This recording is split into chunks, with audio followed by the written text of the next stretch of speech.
সূরাত ইব্রাহিমের 10 নম্বর আয়াতে আল্লাহ তাআলা বলে দিয়েছেন, আফিল্লাহি শাক্কু ফাতিরিস সামাওয়াতি ওয়াল আরদ قالت رسلهم أفي الله شك فاطر السماوات والأرض।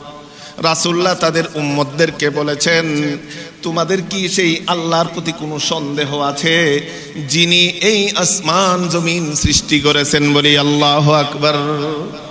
এই আসমান জমিন সৃষ্টি করার পরেও কি সেই মহান রব্বুল আলামিনের অস্তিত্বের ব্যাপারে তোমাদের কোনো সন্দেহ আছে? আল্লাহ তাআলা প্রশ্ন করেছেন, যেটা রাসূলুল্লাহ সকল নবীরা সকল উম্মতদেরকে এইভাবে প্রশ্ন করে তাদের বিবেককে শানিত করেছেন। সূরাতুল আনআমের 103 নম্বর আয়াতে আল্লাহ বলেন, এই দুনিয়ার কোন চক্ষু আল্লাহকে ধরতে পারবে না, আল্লাহকে দেখতে পারবে না, তবে সকল চক্ষুকে আল্লাহ তাআলা দেখতে পারে। বলি আল্লাহু আকবার। তাই এই জন্য এই প্রশ্নের উত্তরে ইমাম আবু হানিফা স্পষ্ট জানিয়ে দিলেন যে ব্যথা পেলে ব্যথা যেমন দেখা যায় না, অনুভব করা যায়, আল্লাহকে সেইভাবে অনুভব করে বিশ্বাস করতে হবে। এই প্রশ্নের উত্তর আল্লামা জালালউদ্দিন রুমি রাহিমাহুল্লাহ তার মুসনবী শরীফে আরেকটু ভিন্নভাবে দিয়েছেন। আল্লামা জালালউদ্দিন রুমি রাহিমাহুল্লাহ যে আল্লাহ কিভাবে আছেন এর প্রমাণ কি, এর উত্তরে তিনি বলেছেন যে দেহে যে প্রাণ আছে যে এটা আমরা প্রত্যেকেই বিশ্বাস করি, কিন্তু প্রাণ যে আছে, রূহ যে আছে সেটা দেখা যায় না। দেহের মধ্যে প্রাণ আছে, প্রাণটাকে কোনোদিন কেউ দেখে না, কিন্তু আমরা বিশ্বাস করি সেখানে প্রাণ আছে। এমনি ভাবে আল্লাহ তাআলা একজন স্রষ্টা আছে, সেটা আমাদের না দেখে বিশ্বাস করতে হবে। এর মাধ্যমে আল্লাহর একত্ববাদ প্রমাণ হবে। বলি আল্লাহু আকবার। দেহের প্রাণ যেমনি ভাবে আমরা না দেখে বিশ্বাস করি, তবে প্রাণ আছে যে কিছু নিদর্শন আছে। কি নিদর্শন? প্রাণ আছে বিদায় আমরা কথা বলতে পারি, প্রাণ আছে বলে আমি শুনতে পারি, প্রাণ আছে বিদায় আমি কিছু খেতে পারি, প্রাণ আছে বিদায় হাত দিয়ে ধরতে পারি, প্রাণ আছে বিদায় আমি পা দিয়ে চলতে পারি। এটা হলো প্রাণ থাকার নিদর্শন। যদি প্রাণ না থাকে তাহলে কোনো দেহ দিয়ে এই কাজগুলো করতে পারে না। মৃত ব্যক্তি খেতে পারে না। যার দেহে আত্মা নাই, প্রাণ নাই, সে কথা বলতে পারে না। যার প্রাণ নাই সে হাঁটা চলা করতে পারে না। যার প্রাণ নাই হাত দিয়ে ধরতে পারে না। তাইলে প্রাণের আছে যে এর কিছু নিদর্শন আছে, তবে প্রাণ দেখা যায় না। আল্লামা জালালউদ্দিন রাহিমাহুল্লাহ বলেন, আল্লাহ সৃষ্টিকর্তা আছেন যে এর বহু অসংখ্য গণিত নিদর্শন আছেন। এই আসমান জমিন সেটা হলো নিদর্শন, এই চন্দ্র তারকা সেগুলো হলো নিদর্শন। এই প্রত্যেকটা ব্যক্তির জীবনে প্রতিটা অঙ্গ প্রত্যঙ্গ আমার সৃষ্টি হলো আল্লাহ তাআলা আছে যে এর নিদর্শন। বলি আল্লাহু আকবার। তাইলে বোঝা গেল দেহের প্রাণ যেভাবে দেখা যায় না, কিন্তু এর নিদর্শনে বোঝা যায় প্রাণ আছে।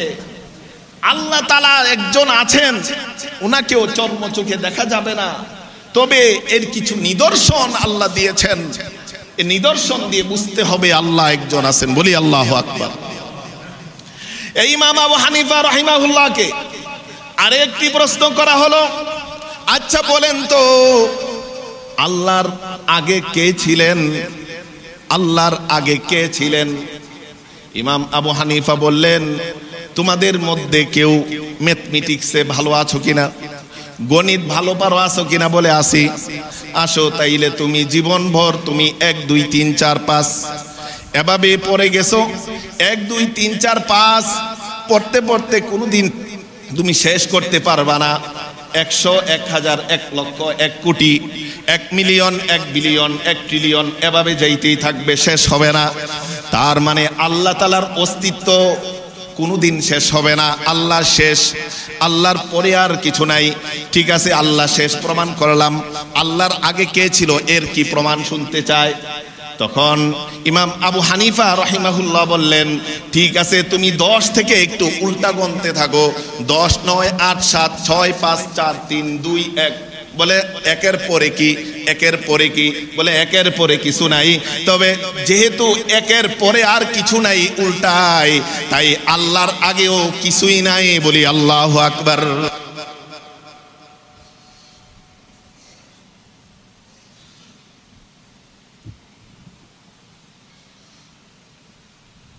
আসসালামু আলাইকুম ওয়া রাহমাতুল্লাহি ওয়া বারাকাতুহু।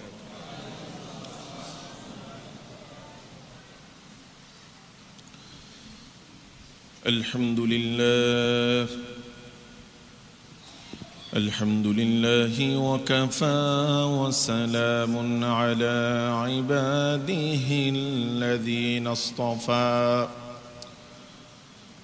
أما بعد فأعوذ بالله من الشيطان الرجيم. بسم الله الرحمن الرحيم.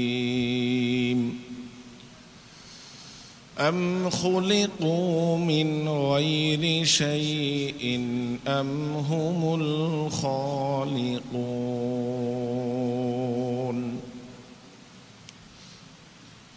وقال تعالى في آية أخرى إن الله وملائكته يصلون على النبي يا أيها الذين آمنوا صلوا عليه وسلموا تسليما. اللهم صل على سيدنا مولانا محمد وعلى آل سيدنا مولانا محمد. اللهم صل على سيدنا مولانا محمد وعلى آل سيدنا مولانا محمد.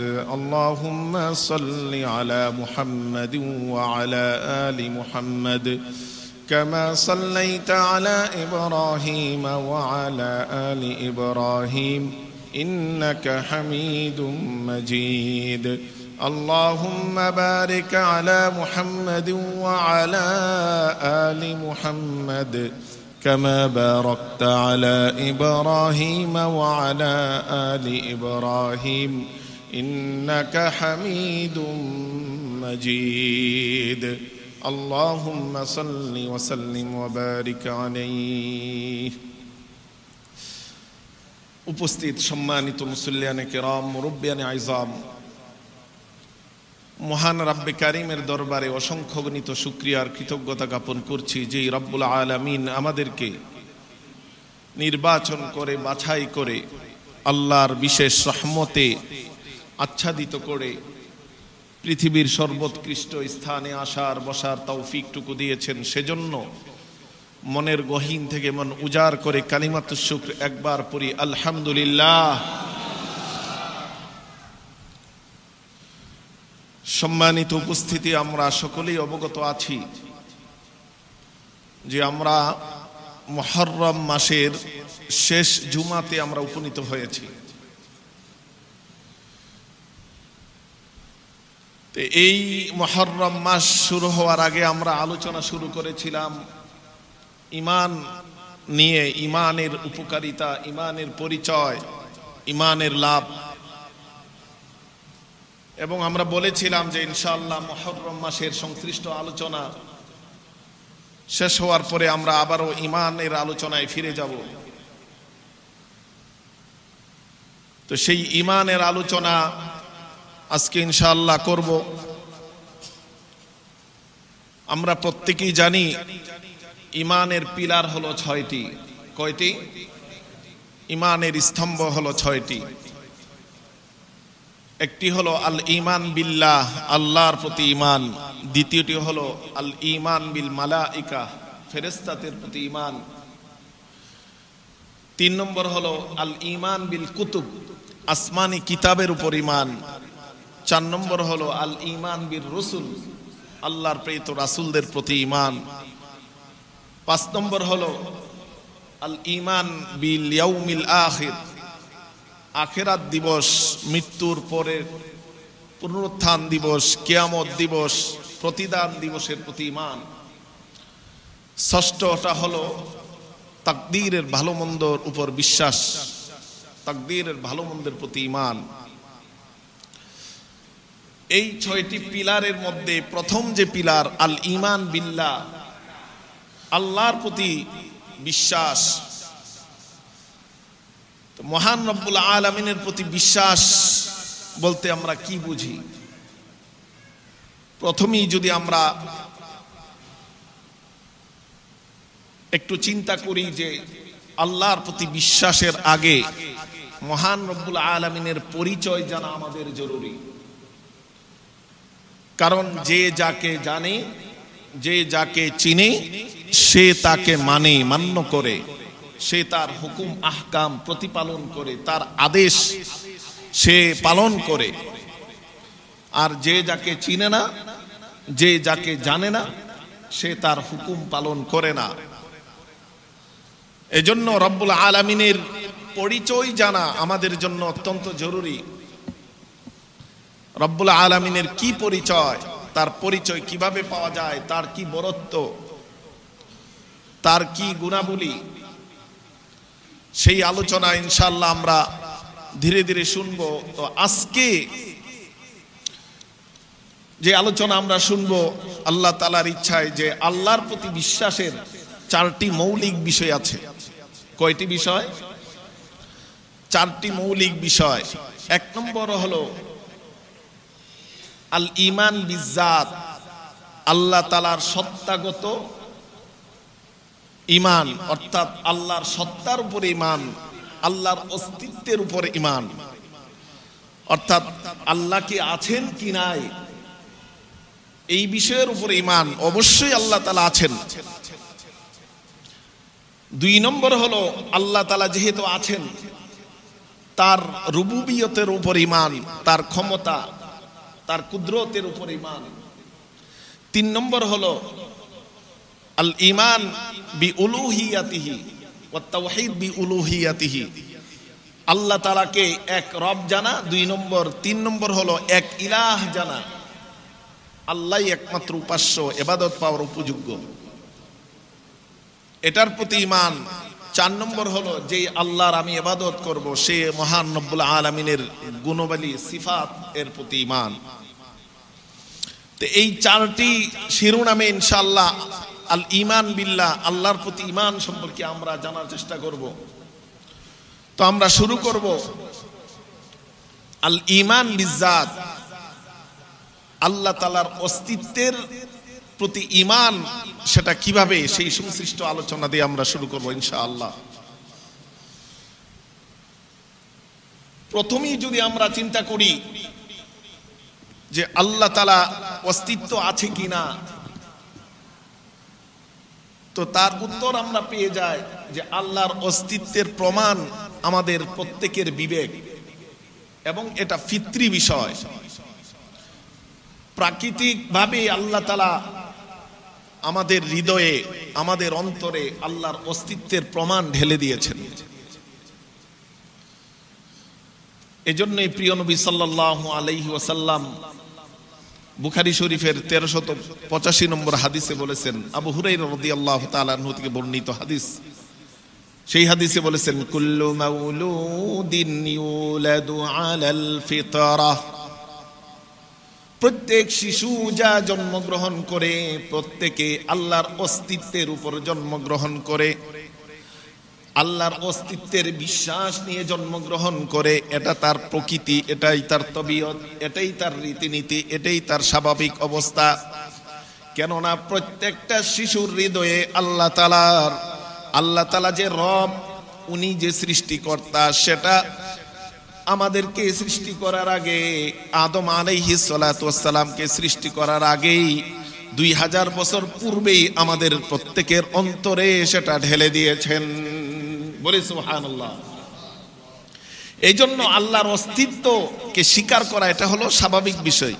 এজন্য আল্লাহ বলেন ফিতরাতাল্লাহিল্লাতী ফাতারান নাসা আলাইহা, এটাই হলো প্রকৃতির নিয়ম যে আল্লাহকে স্বীকার করবে, সেটা আল্লাহ আমার অন্তরে দিয়েছেন। হ্যাঁ, পারিপার্শ্বিক অবস্থা যদি আমার বিরোধী না হয়, আমার বিভিন্ন আচার আচরণ যদি আল্লাহকে চেনার অন্তরায় না হয়, তখন আমি অবশ্যই আল্লাহকে স্বীকার করে নিব। কিন্তু যদি পারিপার্শ্বিক অবস্থা, বাইরের পরিবেশ যদি আল্লাহকে চেনার অন্তরায় হয়, তখন আমরা অন্যদিকে ছুটে যাই, আল্লাহর পরিচিতি আমরা পাই না। এজন্য আল্লাহর পরিচিতি পাওয়ার জন্যই যুগে যুগে আল্লাহ তাআলা এই রাসূলদেরকে পাঠিয়েছেন, যে আল্লাহ আমাদের অন্তরে আল্লাহর অস্তিত্বের যে বিশ্বাস ঢেলে দিয়েছেন, আমাদের হৃদয়ে যেটা এঁকে দিয়েছেন, সেটা যেন আমরা স্মরণ করতে পারি। স্মরণ করিয়ে দিয়েছেন কারা? আম্বিয়ায়ে কেরাম, তারা আমাদেরকে স্মরণ করিয়েছেন। এই জন্য বুঝতে পারলাম যে আল্লাহ তাআলার অস্তিত্বের বিষয়টা, এটা এক নম্বর প্রমাণ হলো যে এটা ফিতরি বিষয়, স্বাভাবিক প্রকৃতির বিষয়, যেটা আল্লাহ ঢেলে দিয়েছেন প্রত্যেকের অন্তরে। আল্লাহকে স্বীকার করে নিবে প্রতিটা হৃদয়, প্রতিটা মানুষ, প্রতিটা প্রাণী, প্রতিটা সৃষ্টি। বলি আল্লাহু আকবার। 2 নম্বর প্রমাণ যে আল্লাহ অস্তিত্বের প্রমাণ হলো আমাদের বিবেক। বিবেক সাই দেয় যে একজন স্রষ্টা আছেন, একজন সৃষ্টিকারী আছেন। বিবেক সেটা আমাদেরকে তাড়না দেয়। কিভাবে?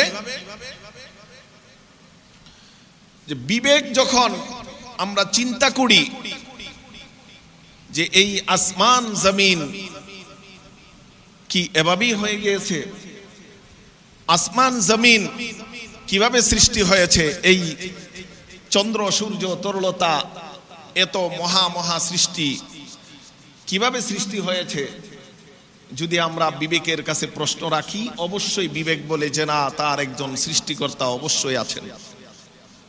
কারণ বিবেক যে কোনো কিছুর পিছনে কার্যকারণ খুঁজে, কারণ খুঁজে। যে রাস্তা ভিজা, কারণ কি?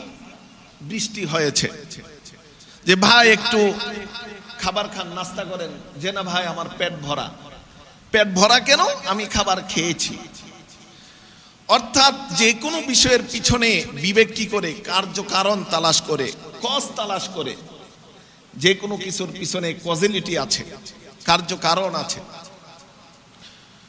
সেই কারণ যখন বিবেক অনুসন্ধান করে, তখন সে পেয়ে যায় যে এই মহাবিশ্বের সৃষ্টির পিছনে একজন কর্তা আছে, স্রষ্টা আছে। তো এই জন্যে প্রখ্যাত কবি এবং দার্শনিক আল্লামা আবু সাঈদ আব্দুল মালিক ইবনে করিব ইবনে আল-আসমাঈ, আবু সাঈদ আব্দুল মালিক ইবনে করিব আল-আসমাঈ রাহিমাহুল্লাহ, ওনাকে জিজ্ঞেস করা হয়েছিল বিমা আরাফতাল্লাহ, আল্লাহকে কিভাবে আপনি চিনেছেন, আল্লাহর পরিচয় কিভাবে পেয়েছেন, আল্লাহর অস্তিত্বের প্রমাণ আপনি কিভাবে পেয়েছেন? ওই কবি উত্তর দিয়েছেন আল বারাতু তাদুল্লু আলাল বাঈর ওয়া আসারুল আকদামি তাদুল্লু আলাল মাসির ফাসামাউন যাতু আবরাজ ওয়া আরদুন যাতু ফিজাজ ওয়া বিহারুন যাতু আমওয়াজ আলা তাদুল্লু আলাল আলিমিল খবীরিস সামি'। ওই কবি আসমাঈ রাহিমাহুল্লাহ উনি উত্তর দিয়েছেন, ওরে নির্বুদ, যখন মরুভূমিতে উট হেঁটে যায়, উটের বিষটা যখন থাকে পাওয়া যায়, বোঝা যায় যে এই দিক দিয়ে উট গিয়েছে, উট বিচরণ করেছে। উটের বিষটা উট এদিক দিয়ে হেঁটে গিয়েছে এর প্রমাণ বহন করে। এমনি ভাবে কোনো মানুষের বিচরণ, মানুষের পায়ের আঙ্গুলির ছাপ, মানুষের পায়ের ছাপ এই দিক দিয়ে মানুষ অতিক্রম করেছে, এর প্রমাণ বহন করে।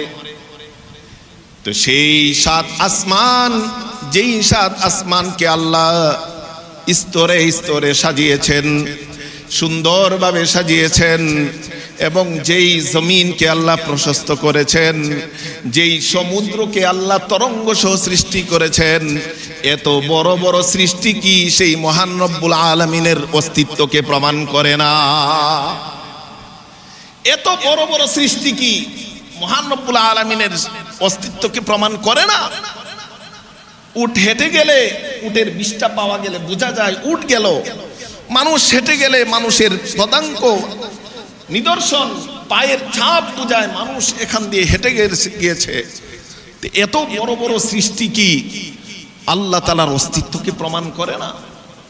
অবশ্যই প্রমাণ করে। এজন্যই যুগে যুগে যত রাসূলুল্লাহ এসেছেন, রাসূলুল্লাহ তাদের উম্মতদেরকে বলেছেন, সূরাত ইব্রাহিমের 10 নম্বর আয়াতে আল্লাহ তাআলা বলে দিয়েছেন, আফিল্লাহি শাক্কু ফাতিরিস সামাওয়াতি ওয়াল আরদ قالت رسلهم أفي الله شك فاطر السماوات والأرض। রাসূলুল্লাহ তাদের উম্মতদেরকে বলেছেন, তোমাদের কি সেই আল্লাহর প্রতি কোনো সন্দেহ আছে যিনি এই আসমান জমিন সৃষ্টি করেছেন? বলি আল্লাহু আকবার। এই আসমান জমিন সৃষ্টি করার পরেও কি সেই মহান রব্বুল আলামিনের অস্তিত্বের ব্যাপারে তোমাদের কোনো সন্দেহ আছে? আল্লাহ তাআলা প্রশ্ন করেছেন, যেটা রাসূলুল্লাহ সকল নবীরা সকল উম্মতদেরকে এইভাবে প্রশ্ন করে তাদের বিবেককে শানিত করেছেন। এজন্যই ইমামুল আযম আবু হানিফা রাহিমাহুল্লাহ এর দরবারে একদা এক নাস্তিক আসলো যে আল্লাহর অস্তিত্ব প্রমাণ করার জন্য একটি বহস মুনাজারা হবে। ইমাম আবু হানিফা রাহিমাহুল্লাহ বললেন, ঠিক আছে, কোন দিন কোন সময় মুনাজারা হবে তুমি বলো। ইমামুল আযম আমাদের ইমাম আবু হানিফা রাহমাতুল্লাহি আলাইহি সেই নাস্তিকের সাথে মুনাজারায় বসার জন্য নির্ধারিত দিনক্ষণ ঠিক করলেন। কিতাবে আছে জুমার দিন 2টা বাজে, দুপুর 2টা, জুমার পর পর সেই সময় নির্ধারণ করেছেন। সেই নির্ধারিত সময়ে নাস্তিকের সাথে আল্লাহর অস্তিত্ব প্রমাণের জন্য যেই বহস হবে, মুনাজারা হবে, হাজার হাজার মানুষ সেখানে জমা হয়েছে। মুসলিম ও মুসলিম নাস্তিক সবাই জমা হয়েছে। আজকে প্রমাণ হবে আবু হানিফা এবং নাস্তিকের মাঝে যে আসলে কে প্রমাণ করতে পারে আল্লাহর অস্তিত্ব। তো সেখানে সবাই উপস্থিত, কিন্তু আবু হানিফা রাহিমাহুল্লাহ যেতে অনেক দেরি হচ্ছে, পৌঁছতেছে না। এখনের মতো তখনকার যুগে মোবাইলও ছিল না যে হ্যাঁ আমি আসতেছি, একটু দেরি হচ্ছে। সবাই অপেক্ষা করতেছে, ঘন্টা চলে গেল। মনে করলো কি আবু হানিফা ভয় পেয়ে গেল কিনা। 2 ঘন্টা চলে গেল। নাস্তিক বলল যে না, ও মুসলমানরা, তোমাদের ইমাম আবু হানিফা আসবে না, তার মানে সে ভয় পেয়েছে, আল্লাহর অস্তিত্ব সে প্রমাণ করতে পারবে না। হঠাৎ করে এমন অবস্থায় ইমাম আবু হানিফা রাহিমাহুল্লাহ সেই মাজমাতে হাজির হলেন। হাজির হয়ে আল্লাহর অস্তিত্ব প্রমাণের জন্য বহস শুরু করার অনুমতি চাইলেন। সেই নাস্তিক বলল যে না, তুমি যেই সময় মতো আসে নাই তার সাথে আমি কোনো বহস করতে পারি না। ইমাম আবু হানিফা রাহিমাহুল্লাহ বলেন, ঠিক আছে, বহস পরে হবে, আগে আমার কি কারণে দেরি হয়েছে সেটা একটু তোমার শুনতে হবে। বলে ঠিক আছে, বলো কি কারণে তোমার দেরি হয়েছে, শুনতে চাই। বলে, ও নাস্তিক, তুমি জেনে রাখো আমি আসার পথে দাজলা নদী আমার অতিক্রম করে আসতে হয়। সেই দাজলা নদীর পাড়ে এসে আমি কোনো নৌকা পাচ্ছিলাম না। অনেকক্ষণ অপেক্ষা করে হঠাৎ করে দেখলাম দাজলা নদীর পাড়ে একটা গাছ আছে। সেই গাছটা হঠাৎ করে কেটে এমনি এমনি নিজে নিজে কেটে তক্তা হয়ে গেল। সেই তক্তাগুলো এমনি এমনি একটার সাথে একটা জোড়া লেগে গেল। জোড়া লেগে নৌকা হয়ে গেল। আবার এমনি এমনি সেই নৌকা মাঝি ছাড়াই আমি উঠার পরে ওই পার করে দিল। এই যে নৌকা এমনি এমনি হয়ে গেল, মাঝি ছাড়া আমাকে এপার থেকে ওপার পার করে দিল। আমি অপেক্ষা করলাম, এখানে সময় নষ্ট হয়েছে, এই জন্য আমার দেরি হয়েছে। তাই এই কারণটা যদি তোমার কাছে গ্রহণযোগ্য হয় তাহলে অবশ্যই আজকে তোমার বহসে আমাকে সুযোগ দিতে হবে। এই কথা শোনার পর নাস্তিক বলে, এতদিন তো মনে করেছিলাম আবু হানিফা হলো জ্ঞানী, আবু হানিফা হলো শিক্ষিত বুদ্ধিমান, এখন তো দেখি সে আধা পাগল। বলে কি আধা পাগল? একটা গাছ কিভাবে এমনি এমনি তক্তা হয়ে যায়, সেই তক্তাগুলো কিভাবে এমনি এমনি জোড়া লেগে যায়, আবার সেই নৌকা কিভাবে মাঝি ছাড়া লগি বইটা ছাড়া এমনি এমনি এপার থেকে ওপার পার হয়ে যায়, এটা পাগল ছাড়া কেউ বলতে পারে না। ইমাম আবু হানিফা রাহিমাহুল্লাহ বলেন, ও নাস্তিক, আমি এজন্যই ইচ্ছা করে দেরি করে এসেছি যে তোকে আল্লাহর অস্তিত্বের প্রমাণ দেওয়ার জন্য। তুই একটা সাধারণ দুনিয়ার এই গাছ যদি এমনি এমনি কাঠ না হতে পারে, কাঠগুলো যদি মিশে নৌকা না হতে পারে, নৌকা যদি এপার থেকে ওপার এমনি এমনি না আসতে পারে, কোনো কার্যকারিতা সেখানে থাকে, কোনো কারণ যদি সেখানে খুঁজতে হয়, কোনো পরিচালক যদি সেখানে থাকতে হয়, তাহলে এই মহাবিশ্ব যিনি সৃষ্টি করেছেন, এই আসমান জমিন সৃষ্টি করেছেন, তোকে আমাকে যিনি সৃষ্টি করেছেন, এই গাছকে যিনি সৃষ্টি করেছেন, নদীকে যিনি সৃষ্টি করেছেন, এগুলো এমনি এমনি সৃষ্টি হতে পারে না। এর পিছনে অবশ্যই একজন আছেন মহা আল্লাহ। বলি আল্লাহু আকবার। তাইলে যেই গাছ যেই তক্তা এমনি হতে পারে না, এই আসমান জমিন কি এমনি হয়ে গেছে? সম্ভব না। তো সবাই মেনে নিল যে না, আল্লাহ একজন আছে। সেখান থেকে চলে গেল, হেরে গেল, আল্লাহর প্রমাণ সাব্যস্ত হয়ে গেল। সেই ইমাম আবু হানিফা রাহিমাহুল্লাহকে আরেক নাস্তিক এসে, কয়েকজন নাস্তিক এসে আবারও কয়েকটা প্রশ্ন করলো। যেই প্রশ্নগুলির উত্তর যদি আপনি দিতে পারেন আমরাও মুসলমান হয়ে যাব। বলে কি সেই প্রশ্ন বলো?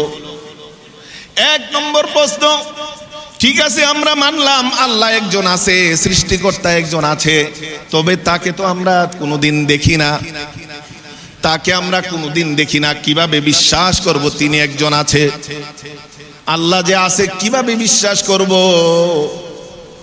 সাথে সাথে আবু হানিফা রাহিমাহুল্লাহ ওই প্রশ্নকারীকে ডেকে একটা থাপ্পড় লাগাই দিলেন। থাপ্পড় লাগানোর পরে বললেন, কি আপনি প্রশ্ন করলাম, থাপ্পড় কেন দিলেন?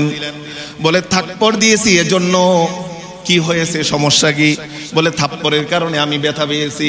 যে তুমি যে ব্যথা পেয়েছো সেটা কি দেখা যায় কি? বলে না, দেখা যায় না। কি করা যায়? অনুভব করতেছি আমার ব্যথা। বলে আল্লাহ যে আছেন তাকে এই দুনিয়ার চোখে দেখা যাবে না, তবে অনুভব করা যাবে আল্লাহ একজন আছেন। বলি আল্লাহু আকবার। এমনি ভাবে আবু হানিফা বললেন, বাতাস যেমন আমরা দেখি না কিন্তু অনুভব করতে পারি, শরীরে যখন লাগে তখন বুঝি যে বাতাস আছে, কিন্তু চোখে দেখা যায় না। অক্সিজেন যেটা আমাদের প্রাণকে জীবিত রাখে, প্রাণ বাঁচিয়ে রাখে, সেই অক্সিজেনকে কোনোদিন আমরা দেখি না, কিন্তু অনুভব করি, বিশ্বাস করি অক্সিজেন আছে। আমরা বিদ্যুতের যে আগুন আছে সেটা আমরা কোনোদিন দেখি না, স্পর্শ করলে আমরা অনুধাবন করি যে এখানে বিদ্যুৎ আছে, নতুবা জানি না সেখানে বিদ্যুৎ আছে কিনা। এমনি ভাবে আল্লাহ রাব্বুল আলামিন একজন আছেন, সেটা অনুভব করা যায়, অনুধাবন করা যায়।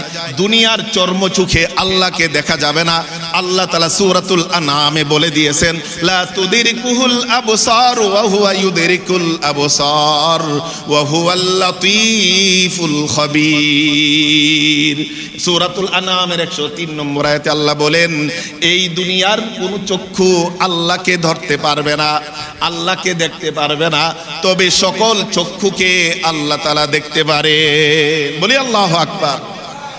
তাই এই জন্য এই প্রশ্নের উত্তরে ইমাম আবু হানিফা স্পষ্ট জানিয়ে দিলেন যে ব্যথা পেলে ব্যথা যেমন দেখা যায় না, অনুভব করা যায়, আল্লাহকে সেইভাবে অনুভব করে বিশ্বাস করতে হবে। এই প্রশ্নের উত্তর আল্লামা জালালউদ্দিন রুমি রাহিমাহুল্লাহ তার মুসনবী শরীফে আরেকটু ভিন্নভাবে দিয়েছেন। আল্লামা জালালউদ্দিন রুমি রাহিমাহুল্লাহ যে আল্লাহ কিভাবে আছেন এর প্রমাণ কি? এর উত্তরে তিনি বলেছেন যে দেহে যে প্রাণ আছে যে এটা আমরা প্রত্যেকেই বিশ্বাস করি, কিন্তু প্রাণ যে আছে, রূহ যে আছে সেটা দেখা যায় না। দেহের মধ্যে প্রাণ আছে, প্রাণটাকে কোনোদিন কেউ দেখে না, কিন্তু আমরা বিশ্বাস করি সেখানে প্রাণ আছে। এমনি ভাবে আল্লাহ তাআলা একজন স্রষ্টা আছে, সেটা আমাদের না দেখে বিশ্বাস করতে হবে। এর মাধ্যমে আল্লাহর একত্ববাদ প্রমাণ হবে। বলি আল্লাহু আকবার। দেহের প্রাণ যেমনি ভাবে আমরা না দেখে বিশ্বাস করি, তবে প্রাণ আছে যে কিছু নিদর্শন আছে। কি নিদর্শন? প্রাণ আছে বিদায় আমরা কথা বলতে পারি, প্রাণ আছে বলে আমি শুনতে পারি, প্রাণ আছে বিদায় আমি কিছু খেতে পারি, প্রাণ আছে বিদায় হাত দিয়ে ধরতে পারি, প্রাণ আছে বিদায় আমি পা দিয়ে চলতে পারি। এটা হলো প্রাণ থাকার নিদর্শন। যদি প্রাণ না থাকে তাহলে কোনো দেহ দিয়ে এই কাজগুলো করতে পারে না। মৃত ব্যক্তি খেতে পারে না, যার দেহে আত্মা নাই, প্রাণ নাই, সে কথা বলতে পারে না, যার প্রাণ নাই সে হাঁটা চলা করতে পারে না, যার প্রাণ নাই হাত দিয়ে ধরতে পারে না। তাইলে প্রাণের আছে যে এর কিছু নিদর্শন আছে, তবে প্রাণ দেখা যায় না। আল্লামা জালালউদ্দিন রাহিমাহুল্লাহ বলেন আল্লাহ সৃষ্টিকর্তা আছেন যে এর বহু অসংখ্য গণিত নিদর্শন আছেন। এই আসমান জমিন সেটা হলো নিদর্শন, এই চন্দ্র তারকা সেগুলো হলো নিদর্শন। এই প্রত্যেকটা ব্যক্তির জীবনে প্রতিটা অঙ্গ প্রত্যঙ্গ আমার সৃষ্টি হলো আল্লাহ তাআলা আছে যে এর নিদর্শন। বলি আল্লাহু আকবার। তাইলে বোঝা গেল দেহের প্রাণ যেভাবে দেখা যায় না, কিন্তু এর নিদর্শনে বোঝা যায় প্রাণ আছে। আল্লাহ তাআলা একজন আছেন, ওনাকেও চর্ম চোখে দেখা যাবে না, তবে এর কিছু নিদর্শন আল্লাহ দিয়েছেন। এই নিদর্শন দিয়ে বুঝতে হবে আল্লাহ একজন আছেন। বলি আল্লাহু আকবার।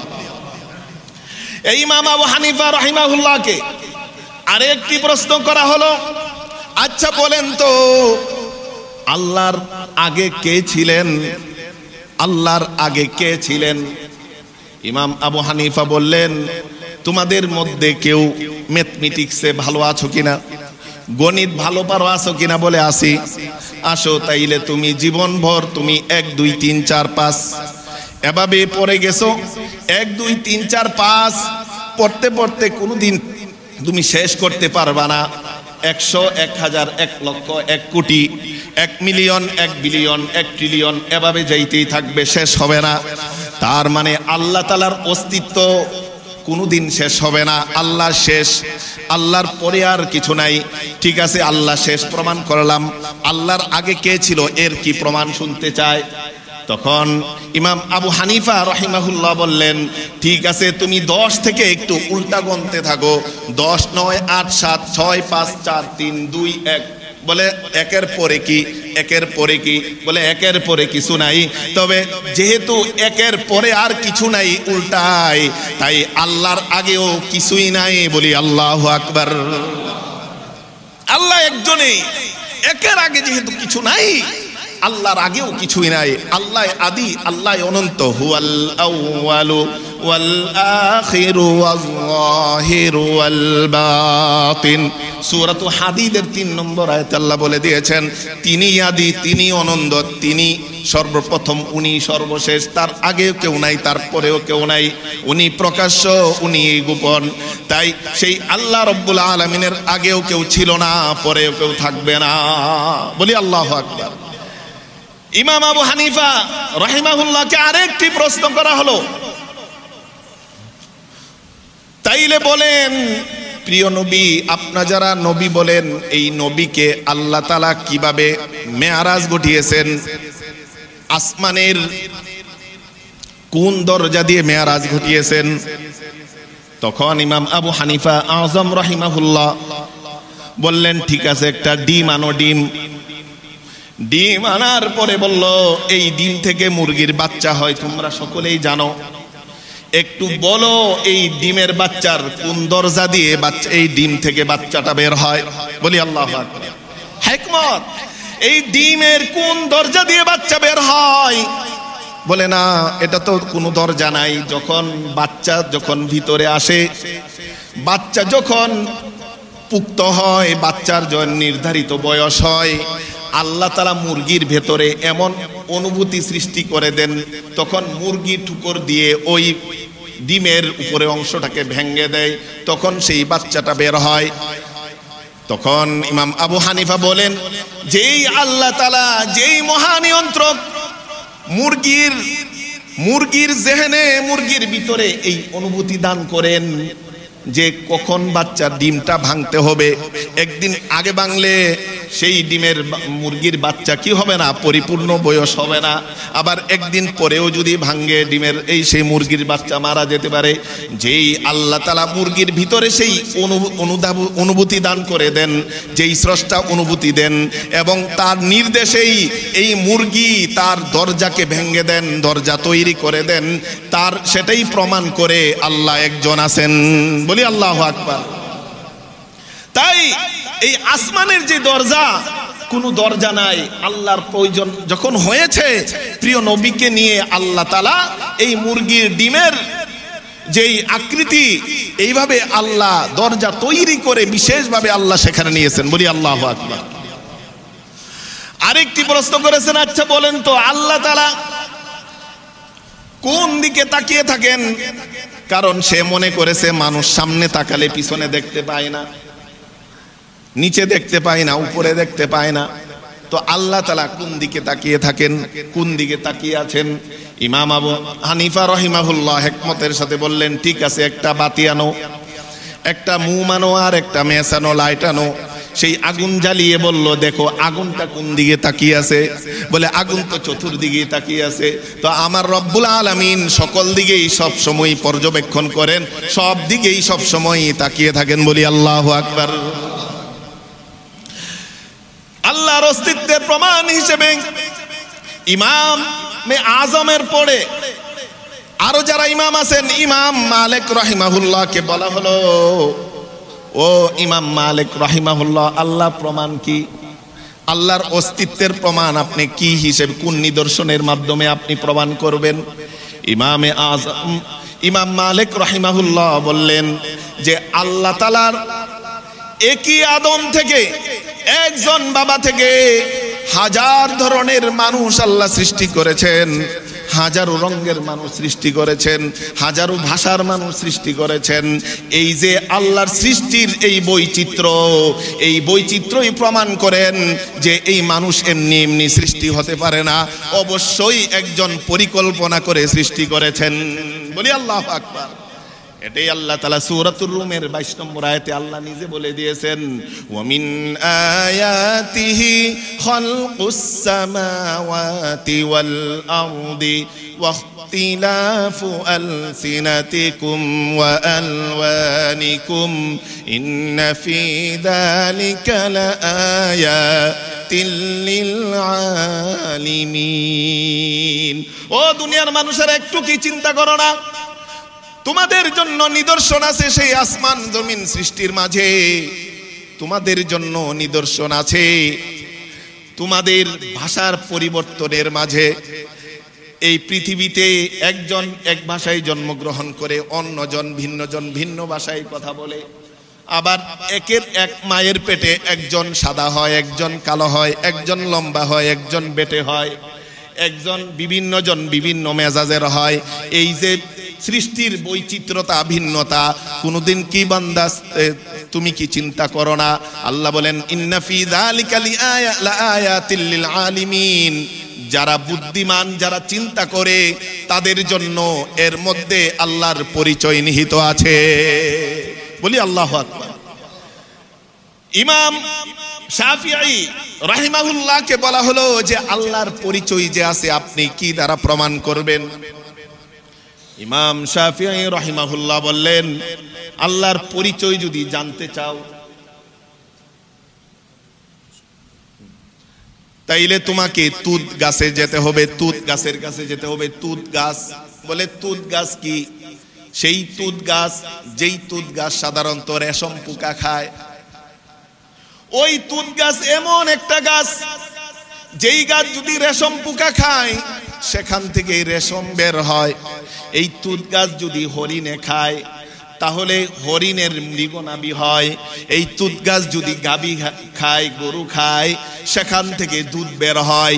একই গাছ থেকে যিনি ভিন্ন ভিন্ন জিনিস বের করতে পারেন, একই তুত গাছ থেকে রেশম বের করেন, একই তুত গাছ থেকে যিনি নাকি মৃগনাভি বের করেন, একই তুত গাছ থেকে যিনি দুধ বের করেন, একই তুত গাছ থেকে যিনি গোবর বের করেন, সেই মহান রব্বুল আলামিন, সেই মহা পরিকল্পনাকারী আল্লাহ যে আছেন, এটাই তার প্রমাণ। বলি আল্লাহু আকবার।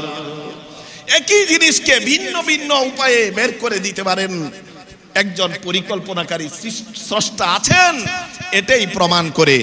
আমরাও যদি আমাদের বিভিন্ন ক্ষেতে যদি আম গাছ লাগাই, বাসায় যদি আম গাছ লাগাই, একটা আম গাছের আম হলো মিষ্ট, আরেকটা টক, একটা ছোট আরেকটা বড়, একটা সাদা আরেকটা লাল, বিভিন্ন কালারের হয়, বিভিন্ন স্বাদের হয়, বিভিন্ন আকারের হয়। এই যে বিভিন্ন আকারের কার ইশারায় হয়? অবশ্যই একজন স্রষ্টাকারী মহানিয়ন্ত্রণকারীর ইশারা হয়, তিনি হলেন রব্বুল আলামিন, আল্লাহ তাআলা। বলি আল্লাহু আকবার। ইমাম শাফিঈ রাহিমাহুল্লাহ গেলেন। আরো অনেক প্রমাণ। ইমাম আহমদ ইবনে হাম্বল, চার ইমামের বিভিন্ন কি আছে, উদাহরণ আছে। ইমাম আহমদ ইবনে হাম্বল রাহিমাহুল্লাহকে জিজ্ঞেস করা হলো, ও ইমাম আহমদ ইবনে হাম্বল, আপনি বলেন আল্লাহর অস্তিত্বের প্রমাণ কি? ইমাম আহমদ ইবনে হাম্বল রাহিমাহুল্লাহ বলেন, প্রত্যেক মা বাবার ইচ্ছা বাস্তবায়ন না হওয়াটাই প্রমাণ করে একজন আল্লাহ আছেন। যে প্রত্যেক মা বাবা চাই তার সন্তান হোক, ছেলে হোক মেয়ে হোক।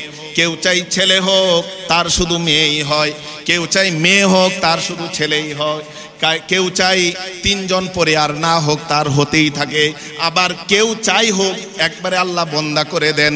অর্থাৎ মানুষের ইচ্ছা যেখানে শেষ হয়, সেখানেই একজন স্রষ্টার ইচ্ছা শুরু হয়, একজন স্রষ্টার পরিকল্পনা বাস্তবায়ন হয়। মানুষের ইচ্ছার পরিকল্পনার কোনো বাস্তবায়ন যেখানে হয় না, এতে বোঝা যায় একজন স্রষ্টা আছে, মহানিয়ন্ত্রণকারী আছে, যিনি এগুলোকে নিজেই ইচ্ছায় সৃষ্টি করেন। বলি আল্লাহু আকবার। এইভাবে আমাদেরকে বুঝিয়েছেন যে আল্লাহর অস্তিত্ব যে আছে, আল্লাহর অস্তিত্ব আছে এই মহা সৃষ্টির মধ্যে। যদি আমি চিন্তা করি, প্রতিটা পরতে পরতে আমরা পেয়ে যাই, প্রতিটা ক্ষেত্রে ক্ষেত্রে আল্লাহর অস্তিত্ব পেয়ে যায়। এজন্যই আল্লাহ তাআলা সূরাতুত তুরের 35 নম্বর আয়াতে বলে দিয়েছেন, আম খুলিকু মিন গায়রি শাইইন আম হুমুল খালিকুন। তারা কি নিজেরাই কি নিজেদেরকে সৃষ্টি করেছে? আল্লাহ প্রশ্ন রেখে বলেন, ও বান্দা, একটু কি চিন্তা করো না, তোমরা নিজেরা কি নিজেকে সৃষ্টি করেছো? তো আমরা কি নিজেরা নিজেকে সৃষ্টি করেছি? কেউ তো বলবো না। নিজেকে নিজে কোনোদিন সৃষ্টি কেউ করতে পারে না। নিজেকে নিজে যদি কেউ সৃষ্টি না করতে পারে, বোঝা যাবে আরেকজন সৃষ্টিকর্তা অবশ্যই আছে।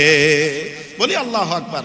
আল্লাহ কিভাবে আমাদের ব্রেনকে শানিত করেন যে একটু চিন্তা করো যে তোমরা কি নিজেদেরকে নিজে সৃষ্টি করেছো কিনা? বলে না, করি নাই। যদি না করে থাকো, একজন আল্লাহ তাআলা আছেন যিনি সৃষ্টি করেছেন। আল্লাহ তাআলা সূরাতুল ওয়াকিয়াতে বলেছেন, আফারাআইতুম মা তুমনুন আআনতুম তাখলুকুনাহু আম নাহনুল খালিকুন। ও বান্দা, কোনদিন কি চিন্তা করে দেখেছো তোমার সৃষ্টির রহস্য কি? তোমার অস্তিত্ব বলতে কিছু ছিল না। তোমার বাবা মা আমার সৃষ্টিকৃত এই ভাত, চাল, ডাল, ফল ফলাদি খেয়েছে। খাওয়ার পরে তার রক্ত তৈরি আমি আল্লাহ করেছি। রক্ত থেকে বীর্য তৈরি আমি আল্লাহ করেছি। সেই বীর্যকে তোমার মায়ের রেহেমে দিয়েছি। এর মাধ্যমে আল্লাহ তোমাকে সৃষ্টি করেছি। তাই এমনি এমনি তুমি সৃষ্টি হও নাই। তোমার সৃষ্টির মধ্যেই আল্লাহর পরিচয় পেয়ে যাবে। বলি আল্লাহু আকবার। এজন্য আল্লাহ তাআলা বলেছেন, ওয়া ফি আনফুসিকুম আফালা তুবসিরুন। ও মানুষ, তুমি তোমার নিজের মাঝে একটু চিন্তা করো, গভীরভাবে চিন্তা করো। আল্লাহর পরিচয় তোমার মাঝে পেয়ে যাবে। তোমার একদিন কোনো অস্তিত্ব ছিল না, এখন তুমি আছো, একদিন তুমি থাকবা না। হঠাৎ করে তুমি অসুস্থ হয়ে যাও, দুর্বল হয়ে যাও। কার ইশারায় তুমি অসুস্থ হও? একজন মহানিয়ন্ত্রণকারী আছেন। কার ইশারায় তুমি আবার সুস্থ হও? একজন শেফা দানকারী আছেন। তুমি অনেক রিজিক চাও কিন্তু তুমি পাও না। কার ইশারায় পাও না? সেই মহানিয়ন্ত্রণকারী ইশারায় পাও না। একজন চায় না বেশি, কিন্তু তার কাছে আল্লাহ বেশি দেন। তার মানে আল্লাহ তাআলা একজন দিচ্ছেন। কোথায় থেকে রিজিক আসে কেউ জানে না। ও মানুষ, একটু চিন্তা করো। তুমি তো মুখ দিয়ে শুধু খাও, তুমি একটা অঙ্গ দিয়ে খাও, কিন্তু যেটা বের হয় দুইটা অঙ্গ দিয়ে বের হয়। প্রস্রাবের রাস্তা দিয়ে বের হয়, আবার পায়খানার রাস্তা দিয়ে বের হয়। তুমি তো মুখ দিয়ে সাদা দুধ খাও, কিন্তু সেটা তো পানি হয়ে বের হয়ে যায়। এগুলো কি একটু চিন্তা করে দেখো না? ও মানুষ, তোমার যে আমি এই অঙ্গ প্রত্যঙ্গ দিয়েছি, আল্লাহ বলেন উল হাল আনশাআকুম মিনাল আরদ ওয়া জাআলা লাকুমুস সামআ ওয়াল আবসারা ওয়াল আফইদা ক্বালিলাম মা তাশকুরুন। ও মানুষ, আল্লাহ তোমাকে সৃষ্টি করে এই কান দিয়েছে, এই চক্ষু দিয়েছে, তোমাদের অন্তর দিয়েছে। একটু কি চিন্তা করে দেখেছো? একটা চক্ষু যদি বিনষ্ট হয়ে যায়, তোমরা কেউ চক্ষু বানাইতে পারো না। একটা কান যদি নষ্ট হয়ে যায়, কেউ কান বানাইতে পারো না। একটা কিডনি যদি নষ্ট হয়ে যায়, আরেকজনের কিডনি এনে প্রতিস্থাপন করা যায়, কিন্তু কিডনি তোমরা বানাইতে পারো না। বোঝা গেল একজন সেগুলো নিয়ন্ত্রিতভাবে সৃষ্টি করেছেন, মহা সৃষ্টিকারী একজন সৃষ্টি করেছেন, এবং এইভাবে তোমার অঙ্গটাকে, শরীরটাকে সাজিয়েছেন যেন তুমি উপকৃত হতে পারো। তোমাকে উত্তম উত্তম অবয়বে আল্লাহ সৃষ্টি করেছেন। তাই আল্লাহ বলেন, তোমার নিজের মধ্যেই তোমার আল্লাহর পরিচয় আছে। ও বান্দা, তোমার দেহে যদি তুমি চিন্তা করো, তাইলে এর মহান সৃষ্টিকর্তার পরিচয় তুমি পেয়ে যাবে। বলি আল্লাহু আকবার। এজন্য আমাদের নিজের মধ্যে চিন্তা করে করে আল্লাহর সেই পরিচয়কে আমাদের পেতে হবে। পাওয়ার অর্থ কি? আল্লাহর পরিচয় পাওয়া মানেই হলো আল্লাহর ইবাদতে আমি মনোযোগী হয়ে যাওয়া। আল্লাহকে চিনব মানেই হলো আল্লাহর হুকুম পালন করা। আল্লাহকে যদি আমি চিনি, তার বরত্বকে জানি, তার সেই মহা গুণাবলী যদি আমি জানি, তাইলে অবশ্যই তার হুকুম আমি মানব। তাই আমার চেনার অর্থ হলো, জানার অর্থ হলো যে আমি তার হুকুম অবশ্যই মানব তো ইনশাআল্লাহ। ইনশাআল্লাহ সামনে ধারাবাহিক আলোচনা চলবে যে আমাদের এই আল্লাহকে কিভাবে চিনব, কি তার পরিচয়, আল্লাহর সেই অস্তিত্ব কিভাবে আমরা বুঝতে পারবো, এবং তার গুণাবলী, উলুহিয়াত, রুবুবিয়ত, আসমাই, সিফাত ইনশাআল্লাহ ধারাবাহিক আলোচনা চলবে। আজকে সময় শেষ। আল্লাহ তাআলা আমাদেরকে আমাদের বিবেক দিয়ে আমরা আল্লাহকে চেনার তৌফিক দান করো। কারণ বিবেক সাই দেয় যে একজন স্রষ্টা আছেন। কারণ এই যে ফিতরা, বিবেক যাদের বিকারগ্রস্ত হয়ে যায়, তার বিবেক শুধু বলবে যে না, কেউ নাই। কিন্তু সুস্থ বিবেক অবশ্যই বলবে যে একজন স্রষ্টা আছেন, একজন সৃষ্টিকারী আছেন। তাই যেহেতু আছেন, তার হুকুম মানতে হবে, তার ইবাদত করতে হবে। আল্লাহ তাআলা আমাদেরকে আল্লাহকে চিনে, আল্লাহকে জেনে, তার সকল হুকুম আহকাম পালন করার তৌফিক দান করে দিন। ওয়া আখির দাওয়ানা আনিল হামদুলিল্লাহি রাব্বিল